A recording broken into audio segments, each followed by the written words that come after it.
السلام علیکم dear guys, میں ہوں آپ کا دوست اور آج میں آپ کے لیے لے کے آیا ہوں ایک نئی ویڈیو جس میں آپ کو بتایا جائے گا یاجوج ماجوج کے بارے میں۔ یاجوج ماجوج کے بارے میں احادیث میں بہت زیادہ اس کے بارے میں ملا ہے اور قرآن مجید میں بھی ہے کہ قیامت کے قریب ایک ایسی قوم ظاہر کر دی جائے گی جو اس دنیا میں تباہی مچا دے گی۔ مسیحی اور جو یہودی ہیں وہ اس بارے میں کہتے ہیں کہ یہ ان کے مسیح ہیں، یہ ان کے ساتھی ہیں اور یہ دنیا کو اپنے کنٹرول میں کرنے کی ان کی مدد کریں گے۔ تو یاجوج ماجوج پوری دنیا میں تباہی مچائیں گے۔ یہ ایک پہاڑ پر آ کر رک جائیں گے۔ پاکستانیوں کو اس پہاڑ میں کے بارے میں کیا جان کر حیرانی ہوگی کہ وہ کون سا پہاڑ ہے، اور بحیثیت مسلمان ہم یہ بھی جانتے ہیں کہ یاجوج ماجوج نے قیامت کے قریب لازمی ظاہر ہونا ہے اور یہ انسانیت کے دشمن ہوں گے، مسلمانوں کے دشمن ہوں گے، اسلام کے بدترین دشمنوں میں اس کا شمار کیا جاتا ہے۔ دجال کے قریب جب دور آئے گا، دجال ظاہر ہوگا، دجال کے جانے کے بعد یاجوج ماجوج ظاہر ہوں گے اور یہ پوری دنیا میں تباہی مچائیں گے، اور تباہی مچانے کے بعد پھر ان کا خاتمہ کر دیا جائے گا۔ جب دجال کا خاتمہ ہو جائے گا تو اس کے بعد حضرت عیسیٰ علیہ السلام ابھی اسی حال میں ہی ہوں گے، یعنی دجال کو ختم کیا ہی ہوگا کہ اچانک اللہ تعالیٰ کی طرف سے ان کے پاس یہ وحی آئے گی کہ میں نے ایسے بندہ، ایسی قوم، ایسی بندے پیدا کیے ہیں جن سے لڑنے کی قدرت و طاقت کوئی انسان نہیں رکھتا، یعنی کوئی بھی انسان ان کا مقابلہ نہیں کر سکتا، وہ اتنے طاقتور ہیں۔ اس لیے تم میرے بندوں کو جمع کر کے کوہ طور کی طرف لے جاؤ، یعنی اس وقت کے موجود جو اللہ تعالیٰ کے بندے ہیں، اسلام پر عمل پیرا ہونے والے بندے ہیں، ان کو لے کر کوہ طور کی طرف لے جاؤ، ان کی حفاظت کرو۔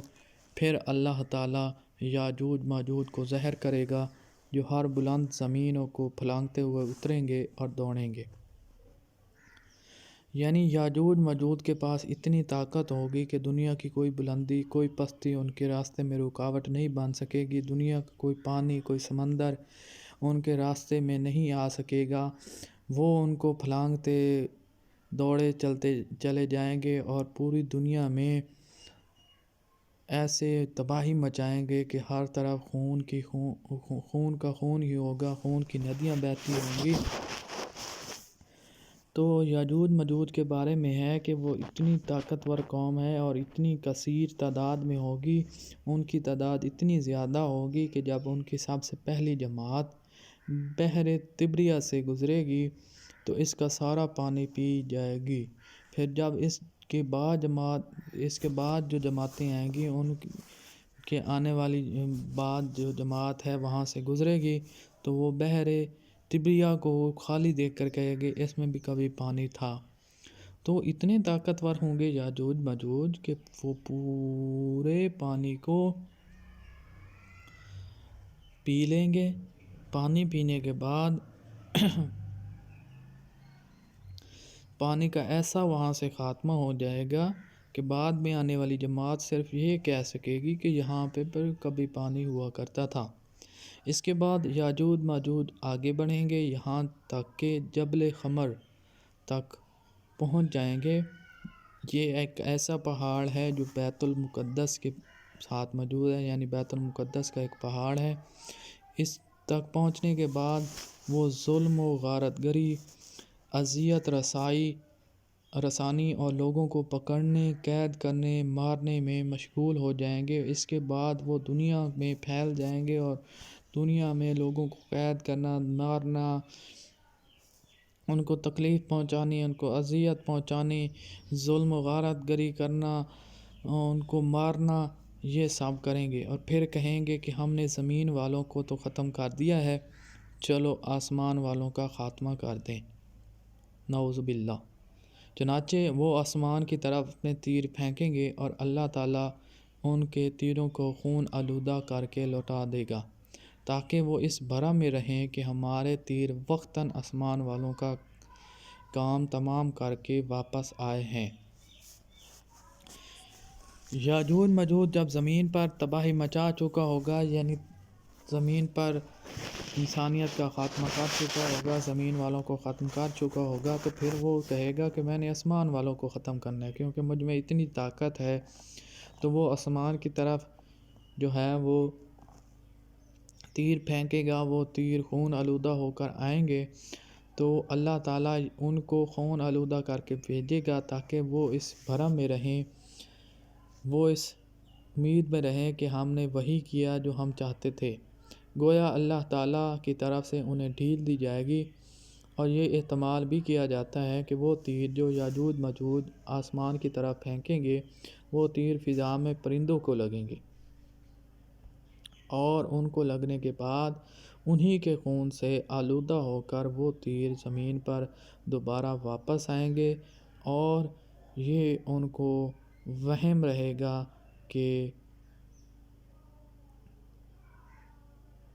وہ کیا کریں گے۔ یہ پس اس میں اس طرف اشارہ بھی ہے کہ یہ جو یاجوج ماجوج اور دجال کا فتنہ ہے، زمین تک محدود نہیں رہے گا، بلکہ زمین کے اوپر بھی پھیل جائے گا۔ اس عرصہ میں خدا کے نبی امام مہدی علیہ السلام اور خدا کے نبی حضرت عیسیٰ علیہ السلام، ان کے رفقا یعنی حضرت عیسیٰ علیہ السلام اور اس وقت کے مومن کوہ طور پر روکے رکھے جائیں گے، اور ان پر آزمائش کی گھڑیاں آنا شروع ہو جائیں گے، اور ان پر اسباب و معیشت کی تنگی و قلت اس درجہ کو پہنچ جائے گی کہ ان کے لیے بیل کا سر اس وقت کے 100 دیناروں سے بہتر ہوگا، یعنی اتنی معیشت تنگی ہو جائے گی کہ اس وقت بیل کے سر کی قیمت 100 دینار سے بڑھ جائے گی۔ تو آپ یہ سمجھ سکتے ہیں کہ آزمائش کی گھڑی میں اللہ تعالیٰ اپنے خاص بندوں کو آزماتا ہے، اور اس وقت بھی وہ خاص بندوں کو آزمائے گا۔ تنگی اتنی آ جائے گی، قلت اتنی ہو جائے گی، نہ کھانے پینے کو کچھ ملے گا، معیشت تنگی ہو جائے گی، اور ایک چھوٹی سی چیز کی قیمت بہت ہی زیادہ بڑھ جائے گی۔ تو یہ سب اشارے ہیں اس آزمائش کے جو اللہ تعالیٰ اپنے خاص بندوں کو دے گا۔ اس آزمائش کے بعد یہ حالت ہو جائے گی کہ اللہ تعالیٰ کے نبی حضرت عیسیٰ علیہ السلام اور ان کے ساتھی یاجوج ماجوج کی ہلاکت کے لیے دعا و زاری کریں گے، دعا کریں گے، روئیں گے، گڑ گڑائیں گے، پس اللہ تعالیٰ ان کی گردنوں میں نغف یعنی کیڑے پڑ جانے کی بیماری بھیجے گا، جس سے وہ سب یک بارگی کی طرح مر جائیں گے، یعنی جس طرح کوئی ایک شخص مر جاتا ہے اسی طرح ہی وہ مر جائیں گے، لیکن نغف کی بیماری کی شکل میں ان پر خدا کا قہر اس طرح نازل ہوگا، خدا کا عذاب اس طرح نازل ہوگا کہ سب کے سب ہی ایک ہی وقت میں موت کے گھاٹ اتر جائیں گے، یعنی جتنی ان کی تعداد ہوگی، وہ جتنی بھی ہوگی، اللہ تعالیٰ اپنی قدرت سے ان میں جو بیماری پیدا کرے گا، وہ بیماری ان کو ایک ساتھ ہی لگے گی اور وہ ایک ساتھ ہی مر جائیں گے۔ تو جب وہ موت کے گھاٹ اتار دیے جائیں گے تو تب حضرت عیسیٰ علیہ السلام کو وحی کے ذریعے بتایا جائے گا، اس بات سے آگاہ کیا جائے گا کہ وہ پہاڑ سے اتر آئیں۔ جب وہ پہاڑ سے اتر آئیں گے تو انہیں زمین پر ایک بالش کا ٹکڑا بھی ایسے نہیں ملے گا، یعنی زمین پر چھوٹا ایسا ٹکڑا بھی نہیں ملے گا جو یاجوج ماجوج کی چربی اور بدبو سے خالی ہو، یعنی اتنی بدبو پھیل جائے گی، اتنی ان کی چربی ہوگی، ان کی اتنی تعداد ہوگی کہ ان میں بدبو ہی بدبو پیدا ہو جائے گی۔ اس کے بعد اس مصیبت سے پناہ کے لیے حضرت عیسیٰ علیہ السلام اور ان کے ساتھی اللہ تعالیٰ سے ایک اور دعا کریں گے۔ تب اللہ تعالیٰ اونٹ کی گردن جیسی لمبی گردنوں والے پرندوں کو بھیجیں گے جو یاجوج ماجوج کی لاشوں کو اٹھا کر جہاں اللہ کی مرضی ہوگی اٹھا کر پھینک دیں گے۔ تو اتنی بدبو اور چربی کے بعد یعنی پھر سانس لینا محال ہو جائے گا، کٹھن ہو جائے گا۔ تو پھر دعا کریں گے اس وقت کے موجود وہ ساتھی جو حضرت عیسیٰ علیہ السلام کے ساتھ ہیں، حضرت امام مہدی علیہ السلام کے ساتھ ہوں گے، کہ وہ کیا کریں، اللہ تعالیٰ سے درخواست کریں گے، دعا کریں گے کہ اے میرے پروردگار ان کو اپنی قدرت سے ٹھکانے لگا دے۔ تو پھر اللہ تعالیٰ اپنی قدرت سے اونٹ کی جیسی لمبی لمبی گردنوں والے پرندے بھیجے گا جو ان کی لاشوں کو اٹھا کر جہاں اللہ تعالیٰ چاہے گا وہاں پھینک دے گا۔ ایک اور روایت میں ملتا ہے کہ وہ پرندے ان لاشوں کو فیبل میں ڈال دیں گے۔ فیبل کیا ہے؟ فیبل کہاں پہ موجود ہے؟ فیبل یہ دراصل ایک جگہ کا نام ہے۔ کہاں پہ موجود ہے؟ بیت المقدس کے علاقے میں موجود ہے۔ دوسرے فیبل کے مطلب ہیں گڑھے کے، ایک اور معنی بھی ہیں پہاڑ سے گرنے کے، یعنی یا تو یہاں وہاں گڑھے کھود کے ان کو وہاں پہ پھینک دیا جائے گا یا پہاڑ سے نیچے گرا دیا جائے گا، اور مسلمان یاجوج ماجوج کی کمانوں، تیروں اور ترکشوں کو 7 سال تک چلاتے رہیں گے۔ یعنی جو اس وقت ان کے پاس یاجوج ماجوج کے پاس چیزیں ہوں گی وہ ان کو مسلمان استعمال کریں گے۔ پھر اللہ تعالیٰ ایک زوردار بارش بھیجے گا جس سے کوئی بھی مکان، خواہ وہ مٹی کا ہو یا پتھر کا ہو یا خواہ صوفے کا ہو، کسی بھی چیز کا ہو، وہ نہیں بچے گا۔ اس پر بارش کے قطرات لازمی پڑیں گے۔ اس بارش کا فائدہ کیا ہوگا؟ وہ بارش زمین کو دھو کر آئینے کی طرح صاف کر دے گی۔ تو یہ اللہ تعالیٰ اس سے اپنی قدرت بھی واضح کرنا چاہتا ہے کہ زمین کے کسی بھی حصے کو خالی نہیں چھوڑا جائے گا، اس پر بارش کے قطرات بارش، اور اسی طرح ہی جب زمین آئینے کی طرح صاف ہو جائے گی اللہ تعالیٰ ایک اور اپنی قدرت سے زمین کو حکم دے گا کہ اے زمین اپنی برکت کو واپس لے آ۔ چنانچہ زمین کی پیداوار اس وقت اس قدر بابرکت اور باافراط ہوگی کہ 10 سے لے کر 40 آدمیوں تک کی پوری جماعت ایک انار کے پھل سے سیراب ہو جائے گی، اور اس انار کے چھلکے سے لوگ سایہ کریں گے۔ نیز دودھ میں برکت دی جائے گی، یعنی اونٹ اور بکریوں کے تھنوں میں دودھ بہت ہوگا۔ اب تو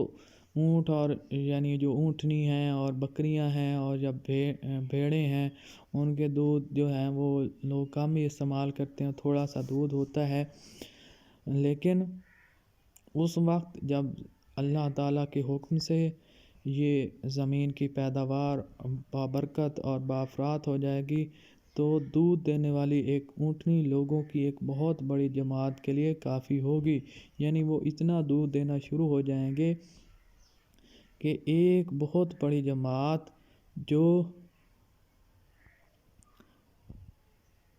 اس صرف ایک اونٹنی کے دودھ سے سیراب ہو سکے گی۔ اسی طرح زمین سے نکلنے والے پھل جو ہیں وہ بھی کافی ان میں برکت ہو جائے گی۔ اس ایک پھل سے کئی لوگ جو ہیں وہ پیٹ بھر کر سیراب ہو سکیں گے۔ دودھ دینے والی ایک بکری آدمیوں کی ایک چھوٹی سی جماعت کے لیے کافی ہوگی۔ بہرحال لوگ اس طرح کی خوشحال اور امن و چین کی زندگی گزار رہے ہوں گے کہ اللہ تعالیٰ ایک خوشبودار ہوا بھیجے گا جو ان کی بغل کے نیچے کے حصے کو پکڑے گی، یعنی اس ہوا کی وجہ سے ان کی بغلوں میں درد پیدا ہوگا، اور پھر وہ ہوا ہر مومن اور ہر مسلمان کی روح قبض کر لے گی۔ یعنی اس خوشحالی کے بعد، اس امن و چین کی زندگی کے بعد، اللہ تعالیٰ اپنے پیارے بندوں کو، اپنے مسلمان اور ہر مومن کو اپنی طرف بلا لے گا، اپنی اصلی زندگی کی طرف، جو ان کی اصلی زندگی ہے اس کی طرف وہ ان کو بلائے گا، تاکہ وہ اپنی اصلی زندگی کی طرف آ سکیں۔ اس کے بعد زمین پر صرف بدکار اور شریر لوگ دنیا میں رہ جائیں گے، جو آپس میں گدھوں کی طرح مختلط ہو جائیں گے، اور انہی لوگوں پر قیامت قائم ہو جائے گی۔ تو یہ سارے واقعات جو تھے وہ آپ سے شیئر کرنا ضروری تھا کہ بحیثیت مسلمان ہمیں اس بات کے بارے میں علم ہونا چاہیے کہ آنے والے مستقبل میں کیا ہوگا، قیامت کیسے آئے گی، کیونکہ ہمارے بنیادی عقائد میں سے ایک عقیدہ قیامت کا عقیدہ بھی ہے، اور اسی بارے میں ہے کہ وہ ایک ایسا دن ہے جس میں ہر انسان کا حساب و کتاب ہوگا، جہنم اور جنت کی تقسیم ہوگی، برے اور اچھے اعمال والوں میں فریق ہوگی، اور اس دنیا کو ختم کر دیا جائے گا اور ایک نہ ختم ہونے والی زندگی انسانوں کو عطا کر دی جائے گی۔ اس پوری روایت کو مسلم نے نقل کیا ہے بحوالہ تیسر الباری